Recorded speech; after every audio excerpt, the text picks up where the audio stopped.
Hello and welcome to Post, the channel where we discuss all things hockey. I'm joined here again with my friend Justin. Justin, welcome to the show. Thanks for having me. He's got on a Blues hat. Now he had on a Pittsburgh hat, so it's a very rare thing to see Justin in a hat other than Pittsburgh. So it hurts. Justin, thank you for partaking in the ritual here of the hat changing. Yes. So today we're going to be talking about the injuries of all the teams in the NHL, and this is... every year has its injuries, but for some reason this year seems to have more important injuries. And I'm going to go through the list of all the people who are injured on every team that I think are important. So I've definitely left a few names out here, but bear with me while I go through this list. So Anaheim, we have Stoner. Arizona, we have Boland and Domingo. Boston, we have Zarnik. Buffalo, we have Larson and Reinhart. Colorado, we have Johnson, Varlamov, and Zadorov. Dallas, we have Hemsky, Adulia, and Janmark. Detroit, we have Franzen, Vitale, Howard, and Erickson. Edmonton, we have Nurse, Pouliot. LA, we have Quick, Green, and Nolan. Minnesota, we have Bartley. Nashville, we have Salamaki and McLeod. The Islanders, we have Grabowski and Hamonic. Ottawa, we have MacArthur, Ryan, Stone, and Hoffman. Pittsburgh, we have Sheary, Rust, Schultz, Mata, and Benino. San Jose, we have Donskoy. St. Louis has Fabry injured. Tampa Bay has Stamkos and Callahan. Toronto has Lupul and Marner. Vancouver has Dorsett injured. Washington has Burakovsky injured. And Winnipeg has Myers, Pavlik, Enstrom, and Stafford. So those are some pretty crucial injuries. And just names like Reinhart, Varlamov, Hemsky, Odulia, Howard, Sheary, Schultz, Stone, Hoffman. Like there's a lot of big names on this list. Yeah, there is. So it's a tough time of year for a few teams, specifically Pittsburgh, Winnipeg, and Ottawa. Yeah, it really is. I know I can really comment a lot on the Penguins' injuries, and my goodness, they are just riddled with injuries. Luckily for them, they are a very deep organization, so they have a lot of guys that can step up and fill those roles. But if we look at two guys in particular, Mata and Schultz, okay, both defensemen, both key guys for their blue line, both of them were injured in the same game against the Winnipeg Jets. Then we hop over to Ottawa, and what we have here, we have more players injured by the Winnipeg Jets. Now, of course, the Winnipeg Jets have some guys that are out of the lineup as well, but hey, to me, they are probably the most physical team in the NHL right now after watching them quite frequently lately. It's kind of like an ongoing pattern. They play a team, someone gets injured. They play a team, someone gets injured. Yeah. They're kind of public enemy number one in my books right now because they took out two of Pittsburgh's key defensemen, Schultz with a concussion and Mata with a broken hand out multiple weeks. It's going to hurt them a lot. Yeah. But Winnipeg as well, they do have injuries as well as various other teams. I'd like to know the total man games lost for the season so far.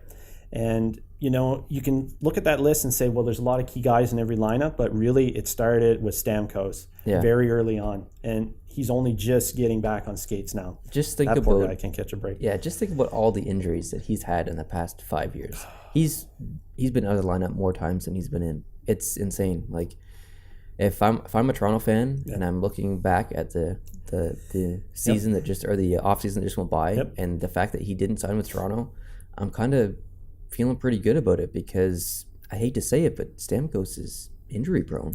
He really is, and a good way to sum it up is Stamkos is the Chris Letang of the Tampa Bay Lightning. Yes. No offense, Chris Letang, love that guy, great defenseman, but my goodness, he is injured a lot. Yeah, and just like Letang is a good player, Stamkos is quite the player himself, as we all know. They're key to their organization, and you look at Stamkos and with that injury, and you look at where Tampa is right now in the standings. If Stamkos were there full-time and playing to that ability that Stamkos can bring, they'd probably be higher in the standings right now. Yeah, exactly, and that's like a St. Louis missing a Tarasenko, or...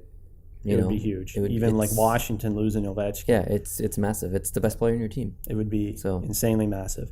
And the other thing that really bothers me with a lot of these injuries, if we go back and look through them, there's a lot of them that have occurred on questionable hits. So in another video we have up here, we recently talked about the Trouba suspension and how he got 2 games for the hit on Stone. And you look at, Schultz on Pittsburgh, he was injured, hit from behind by Bufflin. He's out with a concussion. Mata was hit in that same game, broken hand.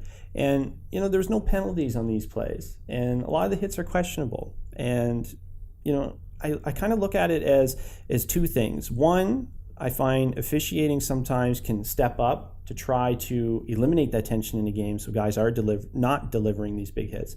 And two, what exactly is the full criteria, for the NHL to look at this stuff? Because just off that list, you named a lot of players that are out injured right now, questionable scenarios. Yeah, it's pretty interesting. One name that jumps to me is Donskoy from San Jose. Yeah. I don't actually know what his injury is or how long he's out for, but can you imagine if he wasn't in the playoffs last year for San Jose?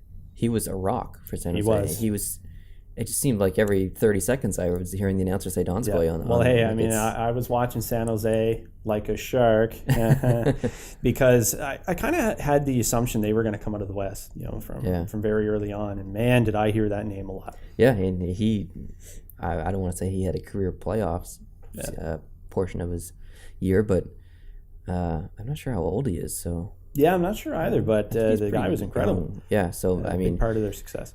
I would hope that that's not the best he has in store for us. I'm excited to see him in the future for future playoff runs. Yeah, of course. But I mean, with the injuries, what really comes up is you're going to see organizations really challenged with depth.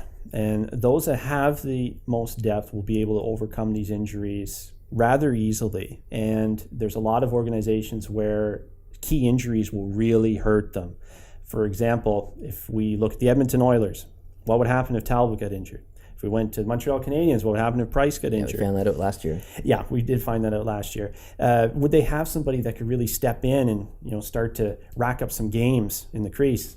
Well, I mean, yeah, they do have backups in place, but are they as good to really carry the load while somebody's out injured? I really don't think so. Yeah, and I think I watch Montreal more than anyone, but I think they're the perfect example. Like Carey Price got injured last year, and the team was garbage. This year at one point, probably about 2 months ago or a month and a half ago, Shaw was injured, Markov was injured, Gallagher was injured, Galchenyuk was injured. Like, crazy. Yeah, Montreal have had their challenges. They definitely have. And, I mean, they're still holding on to that top spot in the division right now.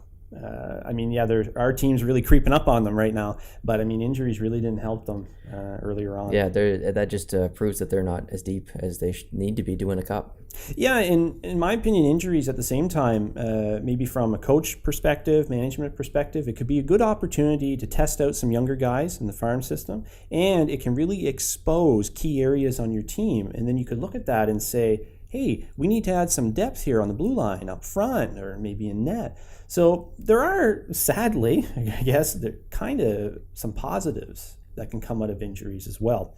It can really test your depth as an organization. But hey, it's an insanely fast league, and the injury list piles up year after year. Yeah, it's kind of weird to think about positives to see players get injured, but in situations it can even free up cap space to make more moves. Like if you have Stamkos, if he had his injury now and he was going to be out for 6 months, Tampa Bay could make a trade and bring in some cap or bring in some more salary and stuff and take on more players and I guess that's a positive, but I mean at the same time, I try to spin a positive out of everything, and that's about all I have when it comes to trying to make a positive out of severe injuries for a team. It's sad to see. You never want to see star players or any player get injured. As a fan, you always want to see teams at their best, competing at their highest level against other teams that are competing at their highest level. So everybody loses in the situation of injuries. Everybody loses. Yeah. Well, thank you guys very much for watching. This is just a very quick video on the current injuries of the NHL and around the league of each team. Let me know below in the comments what you think and who are you missing on your team? Who's your favorite team and what player on your favorite team is really, it's really made an impact with them not being in there. I know specifically for me, when I look at, Edmonton, Nurse, young defensive player. Yep. But still a gap there. So there is. So let me know below what player you're missing. Thank you very much for watching. If you're here for the first time, I hope you hit the subscribe button below. If you want to hit up Justin on social media, Justin, where can they find you? At JustinTheMan87 on Twitter. And I'm on Twitter at Post to Post Show, and I'm also on Facebook at Post to Post Show. Otherwise, leave a comment below, and we'll see you in the next video. Thanks for watching. Adios.